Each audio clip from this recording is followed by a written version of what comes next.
Hello，大家好，我係肥仔輝。咁今日同大家繼續講黃大仙靈籤第17籤。咁17籤咧係一支中吉籤嚟嘅，係講緊月下追賢啊。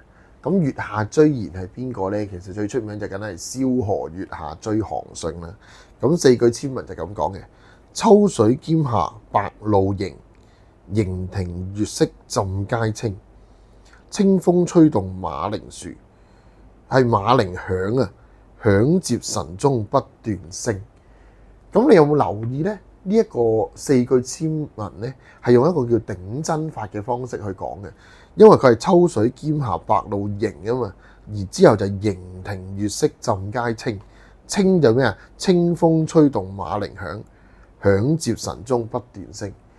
即係話呢件事呢，要用到頂真嘅意思，即係咩？可能呢件事係比較急嘅，我哋第一樣要知道，可能發生嘅事情、發生嘅嘢呢，可能係好快就發生㗎啦，或者個機會喺眼前，你放過咗呢就冇㗎啦。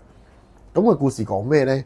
故事就係講楚漢相爭，大家一定睇過呢電視劇啦。咁又係諗起劉邦同埋項羽，就應該係鄭少秋同江華啊嘛。喺我個年代成日都話蕭何，原來呢項羽最尾輸俾邊個呢？佢唔係輸俾劉邦，佢係輸俾韓信。韓信係一個好叻嘅人，咁但係都唔係呢個故事嘅主角，而係韓信呢，原來呢喺先投靠項羽。項羽嘅時候，因為項羽即係欣賞一啲孔武有力、好叻嘅人，但係韓信就唔係啦。韓信係軍事奇才，但係唔係一個好大力嘅人，可能佢打壞書生啦，你當佢係。咁佢唔係呢方面，但係佢好有才能，咁佢就離開咗項羽，就去投靠劉邦。咁劉邦開頭咧，因為韓信咧係有張良嘅國書嘅，即係我哋而家叫做推薦信。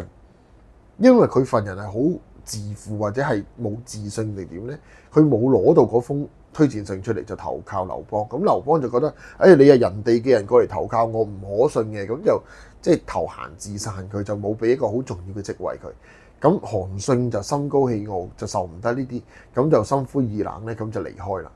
咁蕭何一知道呢件事之後咧，都趕唔切啦，就係頭先講趕唔切啦，就即刻月下追韓信，即係好急好急，一定要去追韓信。然之後同佢曉議大義一路講，終於講服韓信翻到劉邦度。然之後蕭何證明張良嘅國書，咁合後我哋知道三個名將咧，就係張良、蕭何、韓信三個就成就漢室大業，幫劉邦做到皇帝啊嘛。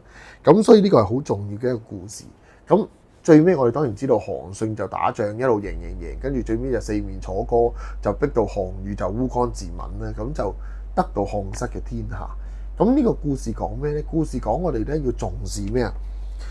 佢講緊係蕭何，就係如果你係一個好叻嘅人都好，你唔好好似韓信咁樣，好似恃眾生驕，因為韓信係一個好驕傲啊嘛，好自負自信又自卑嘅人嚟噶嘛，恃眾生驕。點解？因為韓信最尾係俾人鋸咗個頭噶嘛，就係飛鳥盡，良弓藏啊嘛。第一個呂后就要殺嘅人就係韓信，但係蕭何同張良咧就一路表現得比較平穩一啲，咁就會好啲，就唔好嶄露頭角。第二個就係你要忠心服侍你嘅主人，因為蕭何係一早就跟緊劉邦噶啦，忠心跟住個主人一路越做越好嘅，係一個重點。第三就係大勢所趨。我哋一定要跟住個勢，好似韓信、劉邦、蕭何咁樣，大勢所趨一路做得好，跟住順住做呢，其實重視人才，大勢所趨就會得到一個最好嘅結果。OK， 呢支先講到呢度，有幫助嘅朋友可以幫手 like、subscribe、留言我哋 channel，下次見，拜拜。